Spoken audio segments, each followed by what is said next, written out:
There is a specific, decisive moment where you lose power, and you feel it every single time. A passive comment lands. An unfair question is posed. Not a shout, but a carefully placed word. Someone looks at you, their expression a subtle mix of expectation and judgment, waiting for your defense. And you feel it, a tightening in your chest, a pressure in your throat, a heat rising to your face.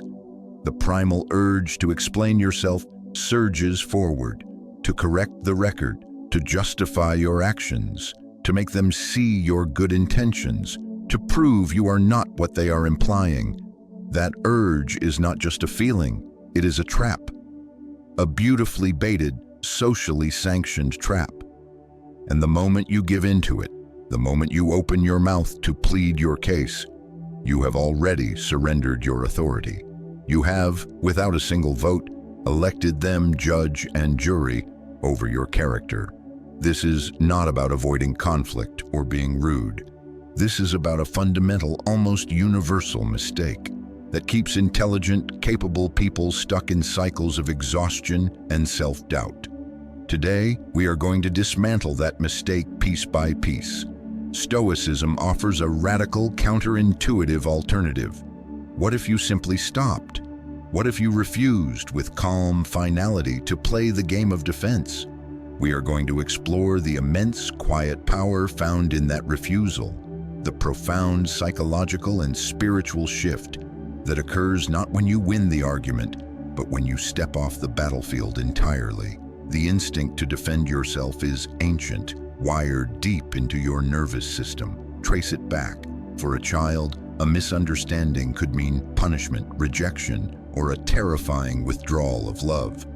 Your safety was literally dependent on the perceptions of the giants around you. So you learned the script. It wasn't me. I didn't mean to. Let me tell you what really happened. Please believe me. This reflex was a brilliant, necessary tool for survival. It was a language of belonging. But in your adult life, that same reflex has become your primary weakness. The context has changed, but the software is still running.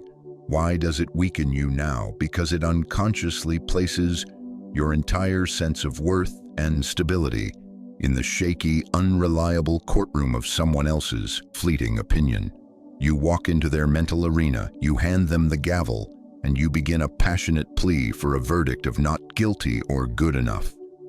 But here is the quiet, liberating truth no one tells you. That courtroom is an illusion. It has no real jurisdiction over you. There is no legitimate judge. You have been showing up day after day for a trial that was never constitutionally authorized. Think about the last time you felt that familiar, anxious compulsion to explain an innocent choice. Why did you feel the need to justify how you spend your Saturday? Why you set a boundary with a coworker? Or why you hold a certain political or philosophical view to someone who hadn't?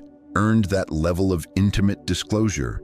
You were operating from an old, outdated script, the unexamined belief that your emotional safety and social belonging still depend on being universally understood and approved of. But true safety, real unshakable power, comes from a different source entirely. It comes from the internal fortitude that says, my peace is not a prize to be won in the arena of someone else's approval. When you rush to defend, you accept a dangerous and false frame. You implicitly agree that the other person's perception is the primary reality that needs managing and correcting. You are whispering to your own soul, their view of me is more important, more real than my own lived experience and knowledge of myself. This is how you leak power, drop by drop. You become a performer on a stage you never chose, desperately editing your truth in real time, hoping for a better review from a critic whose standards are unknown and ever-shifting. But you cannot control how you are perceived. It is an impossible task. Perception is not a clear mirror. It is a funhouse mirror, wildly warped by the fears, insecurities, past wounds, and unconscious biases of the person holding it up. Trying to polish that distorted reflection to make it show an accurate image is a fool's errand. It will never show you clearly because it was never designed to. It was designed to show them a version of reality they can cope with.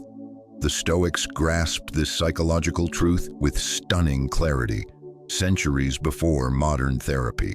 Epictetus, a philosopher who knew slavery and profound external constraint, offered a masterclass in detached sovereignty.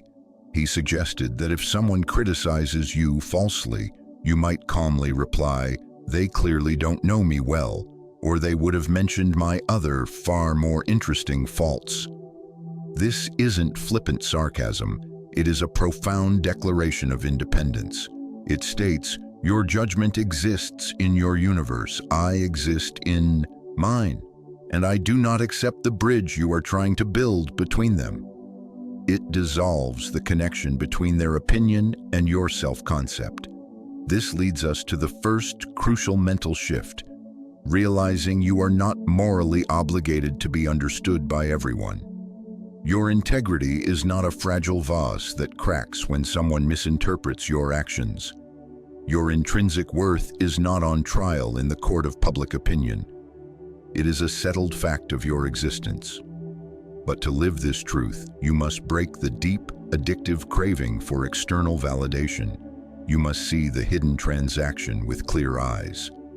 Most demands for an explanation are not sincere requests for clarity or truth.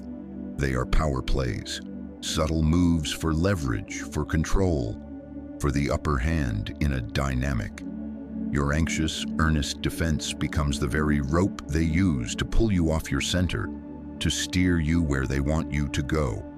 So what is the alternative?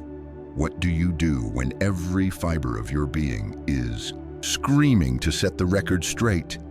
The next time you feel that familiar heat rise in your chest, that pressure in your skull to clarify, justify, and win them over, I want you to practice something that will feel terrifyingly simple, yet profoundly difficult.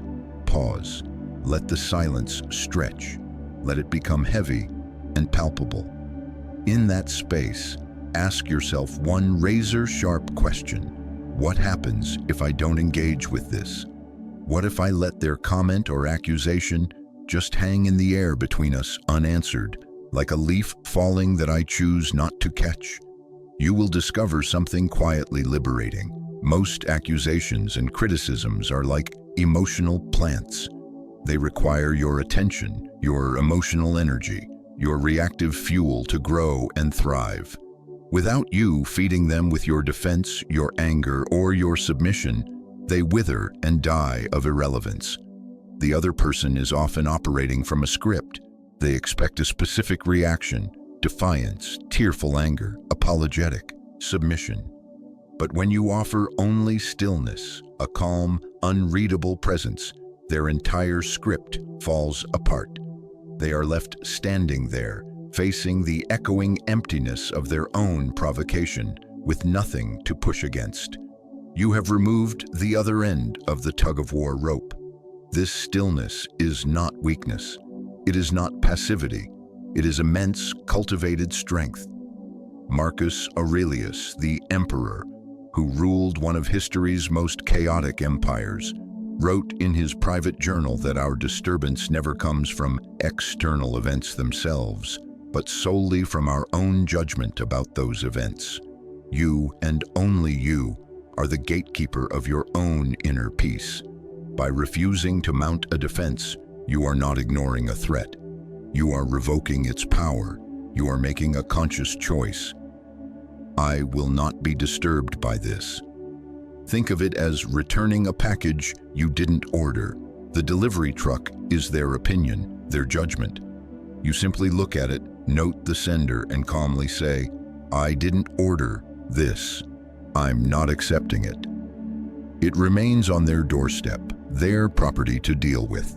This consistent practice begins to craft a new kind of reputation. People around you will start to sense intuitively that you are not easily rattled. They will feel the grounded weight of your calm. They may not like it. They may call you arrogant, cold, or aloof, precisely because your serene stillness makes their internal chaos and reactivity painfully obvious to themselves. But their labels are not diagnoses of you. They are confessional statements about their own discomfort. They reveal the weather inside them, not your climate. Here is where we must journey deeper, beneath the habit and into the identity. This pattern of self-justification is not merely a bad communication habit. For many, it has become the core of a fragile identity. You have come to believe, subconsciously, that your primary job in life is to prove to everyone, constantly, that you are good, kind, competent, and worthy of love and respect.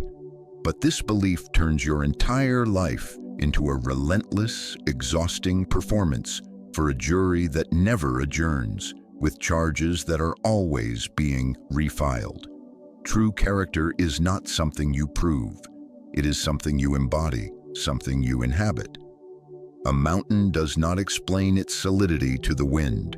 It simply is, and the wind must flow around it. When you irrevocably tether your self-respect to the shifting, unpredictable approvals of others, you make it fragile. You construct a self-esteem of glass, easily shattered by the next piece of criticism, the next guilt trip, the next raised eyebrow. You are always one misunderstood comment away from an internal crisis. To break free, you do not need to become heartless, uncaring, or closed off. You need to become ruthlessly clear-eyed. You must learn to see that the majority of critiques, especially the personal and emotional ones, are not ultimately about objective truth. They are about control, comfort, and emotional regulation, theirs. Someone is unsettled, threatened, or irritated by your boundary, your personal growth, your peace, or your simple refusal to conform. Instead of sitting with their own uncomfortable feeling, they attempt to hand that feeling to you, packaged as an accusation about your character, and your beautifully trained childhood reflex is to instinctively reach out and take that heavy package. But what if you didn't? What if you let them stand there, holding their own emotional baggage? This is not an act of cruelty. It is the ultimate form of respect for their ability to handle their own emotions and for your own sovereignty. It allows them, perhaps for the first time, to face the true source of their discomfort, their own reflection. Seneca, the Stoic statesman, warned us that we suffer more in our imagination than in reality, and we suffer more by anticipating and trying to avoid future pain than by enduring it. When you preemptively defend yourself to ward off potential misjudgment, you suffer twice, first in the theater of your fearful imagination, and then in the exhausting real-time performance of justification. And the great, bitter irony, the more fervently you plead to be seen as trustworthy, authentic, or kind, the less trustworthy, authentic, and kind you appear. Genuine confidence does not beg for a hearing. It doesn't submit petitions. It presides quietly from a place of unassailable self-knowledge. It knows its own name and thus has no need to argue about misspellings. This path inevitably leads you to a profound crossroads, a choice that defines your future peace. You must choose consciously and courageously between two roads: the exhausting, infinite chase for universal understanding and approval, and the quiet, dignified path of inner alignment. The hard truth is this: the world will not always understand you. Your motives will be misread. Your silence will be interpreted as guilt. Your kindness will be seen as weakness. Your success will be attributed to luck. This is not a problem to be solved. It is a simple, immutable reality of the human condition to be accepted. Understanding is not a debt the world owes you, and you do not need that currency to stand firm in your own truth. When you finally stop living for the applause and approvals of an external audience, you begin the profound work of living from your own internal truth. Your scattered energy consolidates, becoming a laser. Your relationships undergo a purification. The ones based on performance and approval fade, while those based on genuine mutual respect deepen. Your sense of self transforms from a fragile sculpture into an unassailable fortress. This is where you learn a critical discernment, the difference between truth and identity. You can and should own a factual mistake with simple, unadorned clarity. I was wrong. I apologize.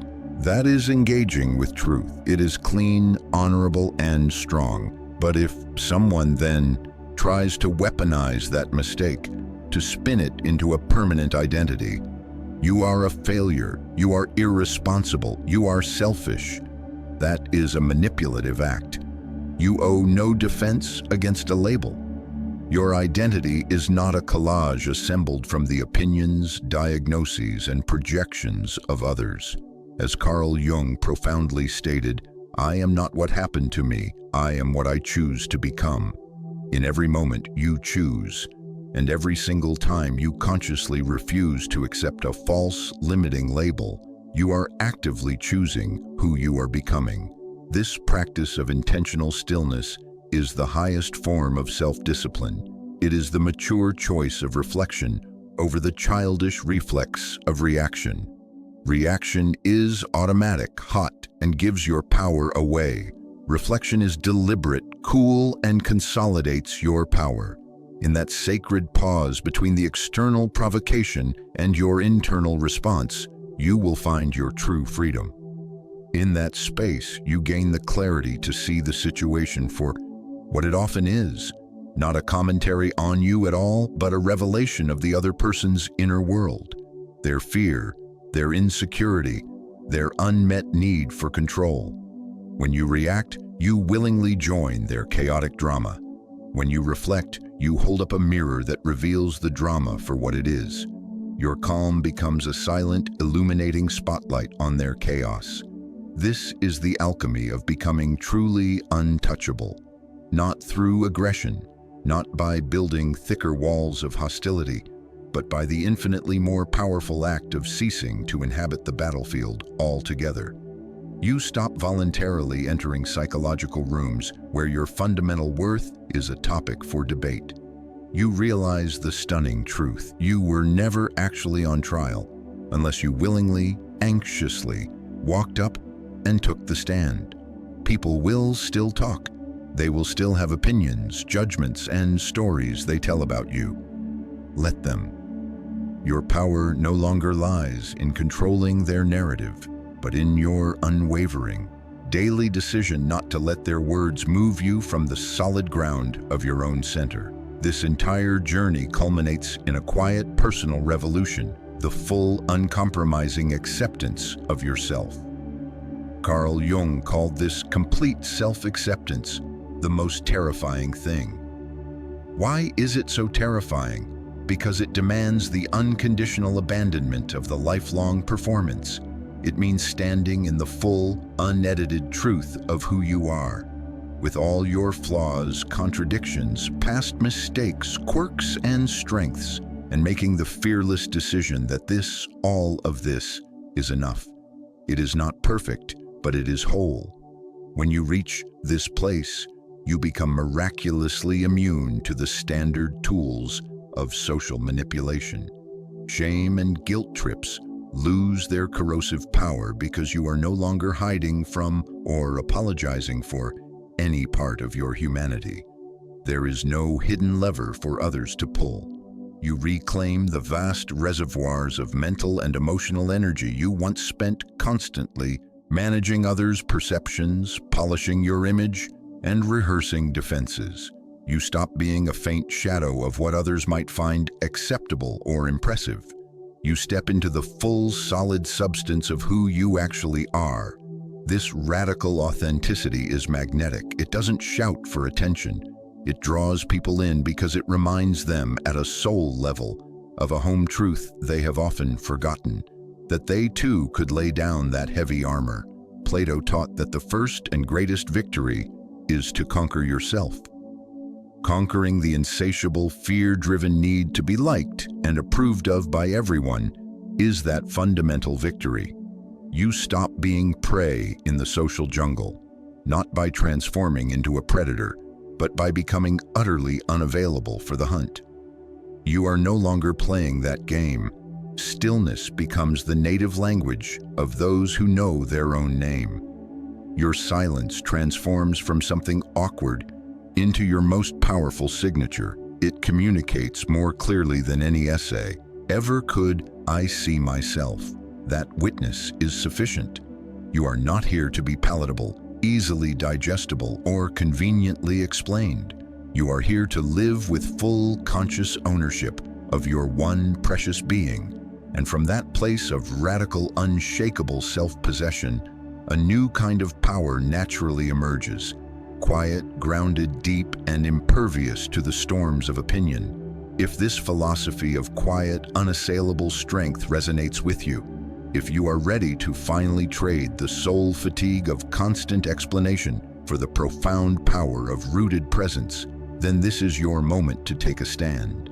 Like this video right now, let it be your first quiet act of declaration, a signal to yourself and to this community that you are choosing a deeper way, and to ensure you have continual guidance and reinforcement on this path to building an unshakable mind. Make sure you are subscribed to Stoic Mindset Mastery. We are here every week to help you fortify your inner world. Your peace is your sovereign throne. Stop leaving it empty every time you run off to defend a folding chair in someone else's makeshift court. The moment you stop explaining, you truly begin ruling your own life.